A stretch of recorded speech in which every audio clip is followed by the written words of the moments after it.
The number one reason that people end up selling their Hellcat or their Scat Pack is simply because they can't afford it. You know, they can't afford the monthly payment. They can't afford the day-to-day gas bill that these cars incur, or they can't afford the cost of maintenance. Nothing about these cars are efficient or economical whatsoever. You know, everything on these cars are extremely expensive. Everything from the gas to the brakes to the tires to anything that has to do with the engine, extremely expensive because these are SRT products, right? So that leads me to my topic of this video. Have you considered what it's going to take to own one of these cars? And I'm not even talking about strictly financial. I'm just talking about, are you prepared to deal with what comes with these cars? From the Hellcat to the Scat Pack, even the RT. Are you prepared to deal with what comes along with owning one of these cars? I got 5 things that you really need to consider before buying your Hellcat or your Scat Pack. You really need to watch. Let's get into it.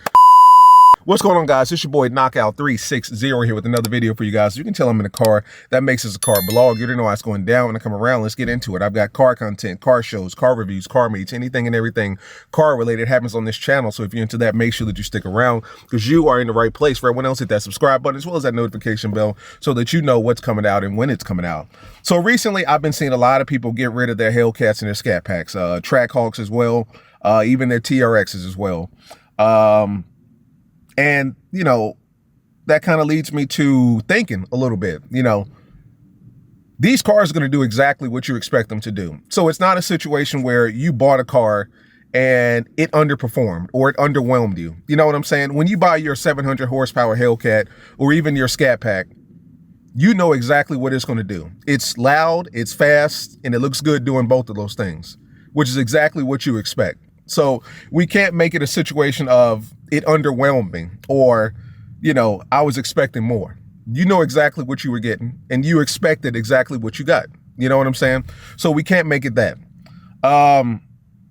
Can we make it a situation of it's just a heavy car and it's not as light and agile as a Chevy or a Ford? Sure. I've heard people say that. I've heard people leave Dodge because they said that the car was too heavy. It was too much of a boat.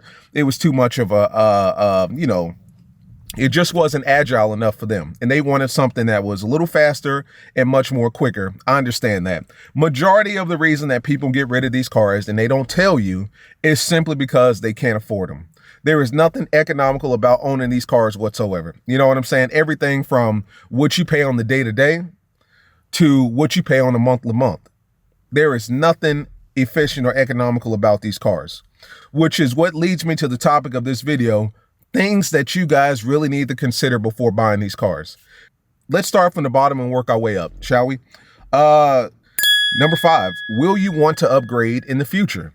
If you go out and get an RT, you're going to want a Scat. If you own a Scat, you're probably going to want a Cat. And if you own a Cat, you're probably going to want a Red Eye or a Jailbreak. That's a good portion of a lot of people, including myself. My first Charger was a V6 rally package. I loved it. It was great. It did everything that I needed it to do. It did everything that I expected it, but it wasn't enough. And henceforth, the reason I went and got this 392 Scat Pack wide body.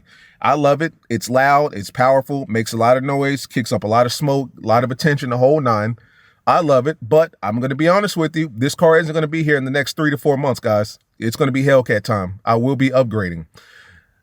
All the money that I spent on, you know, essentially all 3 of these cars, including a Hellcat, if I were to have just known better, I probably could have just put all that aside and said, you know what, I'm just going to get a damn Hellcat and call it a day. But instead, I went the V6 route, I went the Scat Pack route, and ultimately went the Hellcat route. You know what I'm saying? And a lot of you guys have done the same thing. Everybody that I know that owns a Scat or a Cat either owned a V6 or an RT at some point prior to, right? Literally everybody that I know that owns a Hellcat owned a Scat Pack at some point. You know what I'm saying? Like, that's just the rite of passage. That's just the steps that you take to get from, you know, where you are to where you want to be. And ultimately, everybody wants a Hellcat. Let's be honest with you. I can say that I want a Hellcat. I love my Scat Pack, and I've told you guys that it's enough power, it's enough sound, it's all of that. But it's one of those things like, you know, your Scat Pack looks like a Scat Pack when a Hellcat pulls up. If I'm saying that correctly. I think Cat Williams had a joke like people went out and bought 300s, Chrysler 300s because they look like Phantoms. And a Chrysler 300 looks like a Phantom until a Phantom Bentley pulls up next to you. And then you realize it's a Chrysler 300. And that's how I feel about Scat Packs. I love my Scat Pack. It's powerful. It's all that good stuff. But when a Hellcat pulls up, it's a Scat Pack at the end of the day. It's a 392 at the end of the day. You know what I'm saying? So number 5 is, will you want to upgrade in the future? And if you see yourself wanting to upgrade, it may make sense to just put some money away, sit on that money for a little bit longer, and get what you really want instead of getting what you can afford. You know what I'm saying? Instead of going through 3 cars like I have, put that money aside, sit on it for another 6 months, another year, get what you really want. That way, first off, you got more money to put to it and you know, deal with that car. And ultimately, you get what you want and you get it the first time. Unlike myself, where I'm end up buying Dodge 3 times because I'm literally starting from the bottom and working my way up. So number 5 is, will you want to upgrade eventually? Save yourself the headache and the money and just get what you want. You know what I'm saying? Number 4, this is something that we talk about all the damn time on this channel, high theft rate. These cars get stolen like crazy. They're attractive, they're loud. And by loud, I'm talking about obviously, you know, how they sound, but also how they look. People know how to steal them because they've been stealing them since 2015. And everybody knows what it is. Everybody knows what a Hellcat looks like. Everybody knows what a Scat Pack looks like. Everybody knows what a Challenger looks like. Everybody knows what a wide body looks like. You know what I'm saying? So it's not like you can confuse this car with anything else, right? Everybody wants them. Your favorite rapper is talking about them. Lil Baby, NBA Youngboy, Pooh Shiesty, Big Scar. All of these guys all of these guys have a song called SRT, something. SRT, Trackhawks, Hellcats, Lil Durk, Trackhawks and Hellcats. You know what I'm saying? Scat Packs, 392. I've heard it all. So needless to say, these are really hot commodity type cars. Believe it or not. You know, I say believe it or not because you would think that, you know, rappers, ball players and stuff like that will be buying Lambos and McLarens and all the crazy Bentleys and stuff like that. No, they want Scat Packs and Hellcats. They want to have fun just like you do. They want to drive the same car that you're driving, which is what drives the market for these cars through the roof in a good way and a bad way. High theft rate. Are you prepared to deal with it? Because the reality of the situation is like, at some point, hopefully this is not true, and I pray that it's not true for a lot of you guys, but at some point, owning a Scat Pack or a Hellcat, you may cross paths with a situation where your shit could either be broken into or stolen.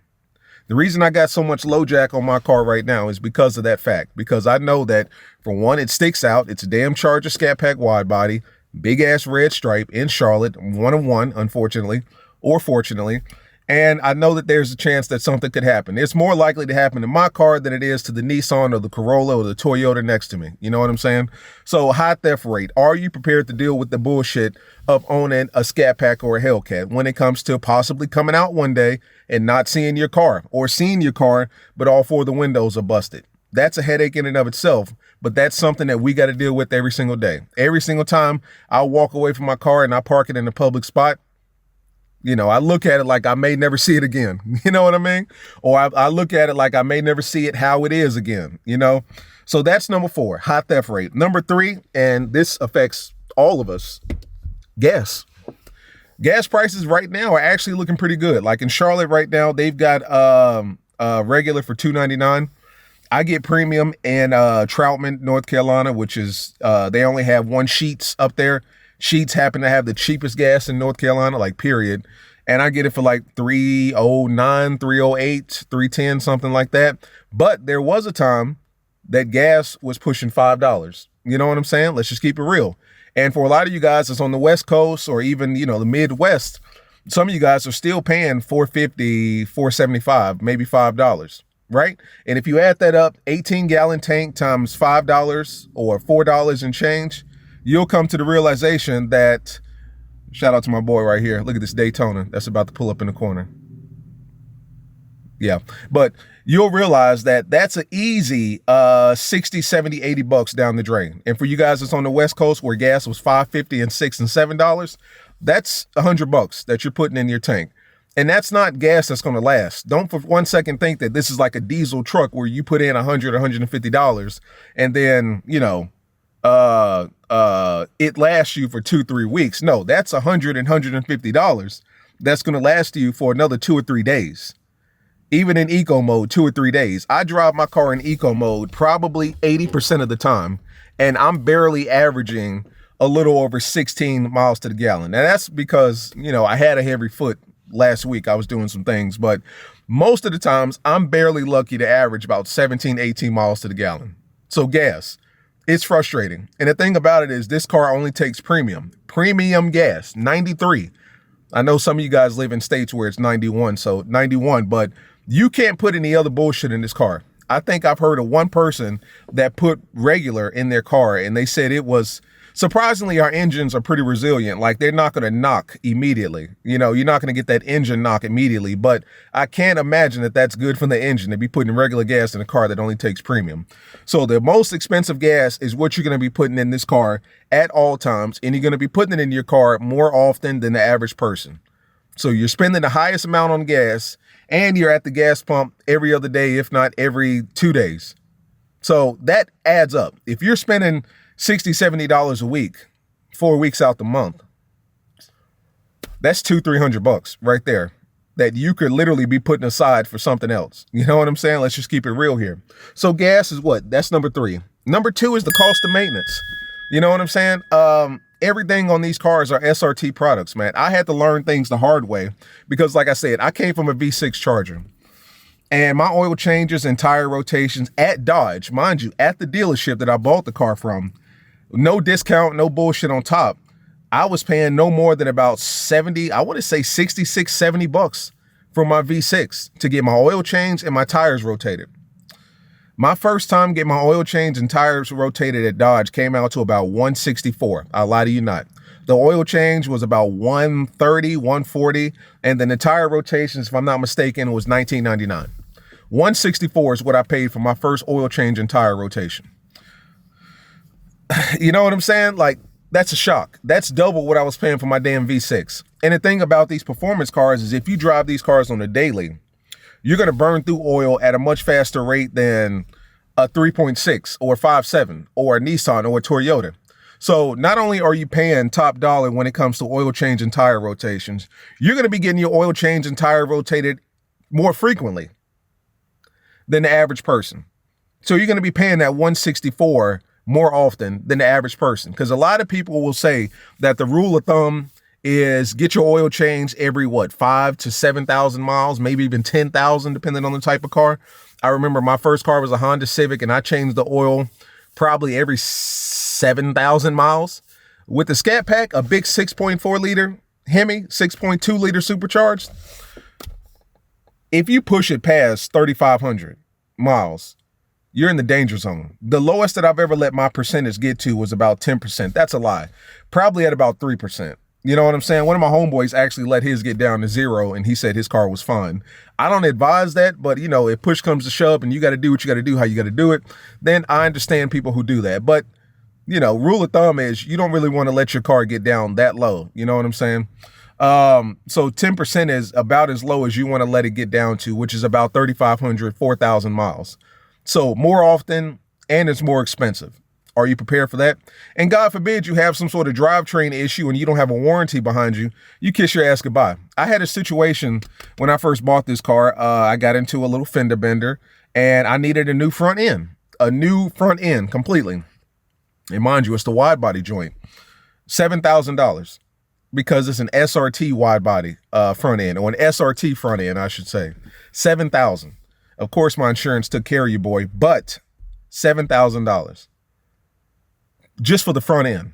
I'm not capping at all. At least that's what they charged me. Maybe they charged you less or more, but 7 G's, maybe about 680 of 6,800. But basically $7,000 for the front end. If you're driving, I'm looking at a Chrysler 200 in front of me. I'm looking at a Nissan Maxima in front of me. You bust one of those cars up, $700, $800, $1,000. And then the assurance will meet you halfway. You end up coming $300, $400 out the pocket. You know what I'm saying? Everything on these cars are expensive. In wide body, oh my God, 305, 315 wide tires all the way around. Pirellis, Nittos, $1,200, $1,500, $800 at the lowest. Unless you're like your boy and you like full ways, and then you can get a nice little deal for around $600. But that's beyond the point. Some people don't like going the cheaper route when it comes to tires. They actually want the prime of the prime. Me, I'm not really like that. You know, I just want my car to get from A to B in a safe fashion and every now and then hit 140 in the process. But everything's expensive on these cars because they're considered SRT products. And I had to learn that the hard way when I had that fender bender situation up front. the dude quoted me and he was like, oh, it's an SRT front end, so it's going to cost money. It's an SRT. Those 3 letters are the coolest letters in the world until you got to pay for them. So cost of maintenance is not cheap at all. That's number 2. And the number 1 thing that you need to consider before buying a Scat Pack or a Hellcat, Charger or Challenger, is the damn price of the car itself. And we have talked about this time after time after time. There is nothing cheap about owning a Scat Pack or a Hellcat in 2022. Trust me when I say that. And even more expensive in 2023. Like I know that the Hemi and the Hellcat is disappearing next year. I don't even want to go into it. But we're basically driving a dying breed of car. So it's rare, number 1. It's rare, number 1. It's, the most powerful, number 2, the Hellcats, Scat Packs, the biggest naturally aspirated V8 that's produced right now. And everybody wants them. So the demand is there. The supply is sort of there, but there's definitely more demand than supply. So everything's expensive, even the used car route. I'm looking at Dodge Charger Scat Packs used in Charlotte. Looking at a bunch of 2022s, or 2020s, 2021s, 2021 Dodge Charger Scat Pack wide body, just like mine, 8,000 miles on it. They want 55,000. I'm looking at a 2022 used, 113 miles, not 113,000, just 113 miles, which is basically from Charlotte to Greensboro, North Carolina. And they want 62,000 for it. We're talking about Scat Packs here. Let's see. Hellcats, we're talking about used Hellcats, mind you. A 2018 Dodge Charger SRT used Hellcat with 34,000 miles. They want 73,000 for it. I'm looking at a used 2020 Dodge Charger Hellcat wide body. They want 83,000 for it, and that's only got 15,000 miles on it. I'm looking at a 2019 SRT. They want 55 for it, and that's got 54,000 miles. Whether you go the used route or the new route, you are going to pay money for these cars. We're not even going to talk about the new prices for these cars because you already know. You want a Hellcat brand new? That's going to run you about 88, 90, 95,000. You want a jailbreak? Right under 6 figures, maybe a little over. You're going to pay. Oh, you want a Scat Pack brand new? I know guys is paying 73,000 for Scat Packs, guys, brand new. You really need to take into consideration and chew it down to the bone. Can you really make it work with one of these cars? Because they are truly investments.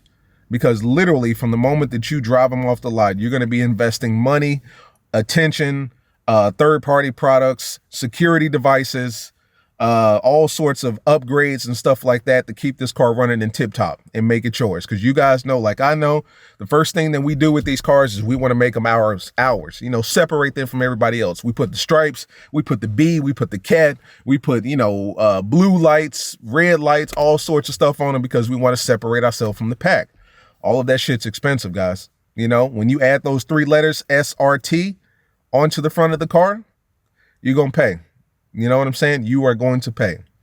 So I just hate seeing people who own these cars and then 3 to 6 months later, they're selling them. You know what I'm saying? I hate to see that because it just lets you know that they probably bit off more than they could chew when they went and bought the car initially. You know what I'm saying? These are great cars. These are fun cars. These are reliable cars. I've had absolutely no issues with my 2020 whatsoever. I've had no issues with my 2015. People talk a lot of shit about Dodge, but these cars are reliable. They're safe. I trust them with my life. Trust me, I've done some stupid things in this car and it has performed and maintained at all times. But I'm not going to lie to you. It is damn expensive. And it's one of those things where you need to have money to own these cars. You got to pay to play. Now, fortunately, I'm in a situation where, my YouTube pays for this car. So, one hand washes the other kind of thing, but not everybody's in that situation. There are a lot of people that's taking 600, 700, 800, 900 a month out of their discretionary income from their job that they're working at simply to own a Scat Pack or a Hellcat. So, for all those people, for everyone out there that's doing that, just be mindful of what you're getting yourself into. Once again, just take those things into consideration, guys. The top 5 things to keep you, informed about the decision that you're about to make. Is it really worth it? I personally think it is. I love this car and I love the attention that I get, but everyone's different, man. As always, it's Mini Boy Knockout. I'm gonna go ahead and get out of here, man. Long video today, my bad. But your boy gets long-winded and I get on the roll and, who's going to stop me? There's nobody here but me. So as always, it's your boy Knockout 360. I'll see you guys in the next one, man. Peace.